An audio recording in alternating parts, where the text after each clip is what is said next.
Ada seorang syekh cerita dalam salah satu ceramahnya, cerita tentang seorang dokter perempuan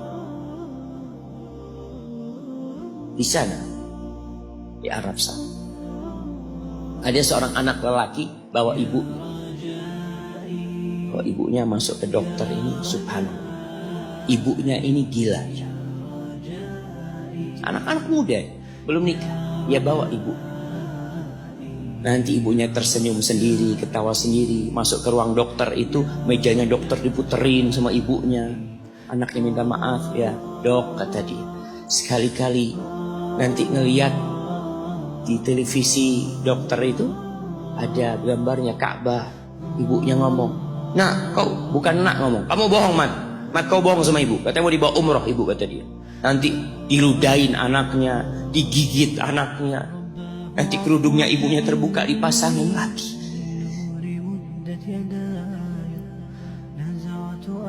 Itu dokter tanya sama anaknya, ini siapa? Ibu anak. Sejak kapan dia seperti ini? Sejak lahir. Loh, terus gimana engkau bisa lahir? Iya, sama kakek anak, ibu anak dinikahkan, tapi 10 bulan cerai. Ya karena seperti ini, anak lahir di lahir. Dan seperti ini kakak dia. Engkau berbakti sama dia, kata dia. Dia kan gak kenal sama engkau. Iya, dia gak tahu sama anak, tapi Allah tahu kalau dia ibu anak. Tak kalau dia ibu anak, anak harus berbakti. Ditanya, ibumu sakit apa? Ibu kena gula. Setelah dikasih resep, itu dokter cerita, pasiennya keluar, ditutup pintunya. Dokter ini nangis. Dia mengatakan, ana sering dengar ceramah tentang birrul walidain.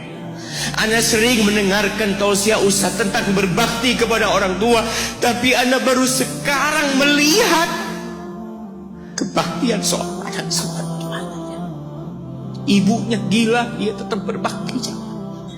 Dan dia mengatakan, iya, ibu anak gak tahu sama anak, tapi Allah tahu kalau dia ibu anak.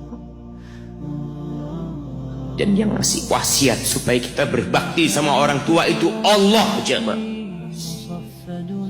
Apapun yang dilakukan orang tua kita.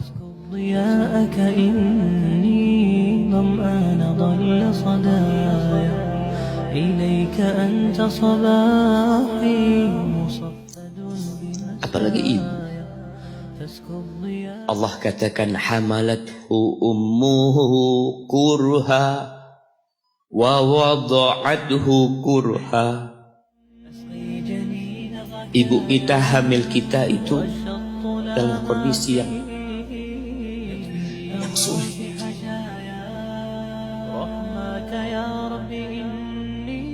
Ada ibu yang harus bed rest demi anak yang lahir.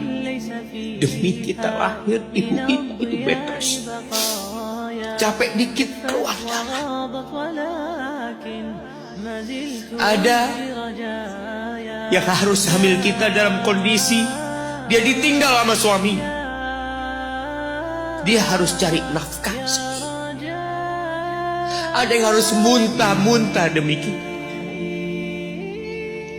Allah. Lalu kita berdiri buat ibu kita. Capek. Diceritakan seorang, ya kita semua tahu ceritanya, tentang 3 orang yang masuk ke dalam gua. Kemudian gua itu tertutup dengan batu yang menggelinding. Lalu mereka bertawasul dengan amal soleh mereka. Salah satunya yang mengatakan, ya Rabbi, Allahumma, ya Allah, aku punya 2 orang tua. Aku punya 2 orang. Yang aku senantiasa memberikan susu kepada keduanya sebelum keluarga yang lain minum susu. Dia sudah menikah, dia punya istri, punya anak. Pada suatu hari, ya Allah, aku kejauhan cari rumput, sehingga aku balik dalam kondisi orang tua sudah tidur. Maka aku pereskan susu buat keduanya, ya Allah. Allah tahu, tapi dia mau cerita sama Allah. Dia ingin tawasul dengan amal soleh dia. Lalu aku taruh di wadah. Aku datang ke bapak ibuku, mereka tidur. Maka aku berdiri di hadapan kedua. Jamaah, bukankah bisa dia taruh di sebelah meja ibunya susu itu? Dia ambilkan meja, taruh di sana, dia bisa tidur. Dia sudah berbakti sama orang tuanya dengan seperti itu. Tapi anak ini tidak. Aku berdiri, ya Allah, aku gak ingin membangunkan keduanya. Dan aku terus berdiri, aku pegang itu susunya. Sampai mau subuh bangun, aku serahkan kepada kedua. Anak-anaknya nangis minta susu. Kata dia, lah, sampai bapak ibu aku minum. Kalian jangan. Kita kadang-kala sudah menikah lebih peduli sama istri kita, lebih peduli sama anak-anak kita. Nggak ada hadis yang mengatakan anak itu pintu surga, ya Mak. Yang ada itu orang tua pintu surga. Kita peduli sama anak-anak. Beli oleh-oleh buat istrinya. Ditelepon istrinya mau apa, kepingin apa. Pernahkah kau telepon ibumu? Tanya, Umi kepingin apa, Umi? Ana lagi dalam perjalanan, Umi.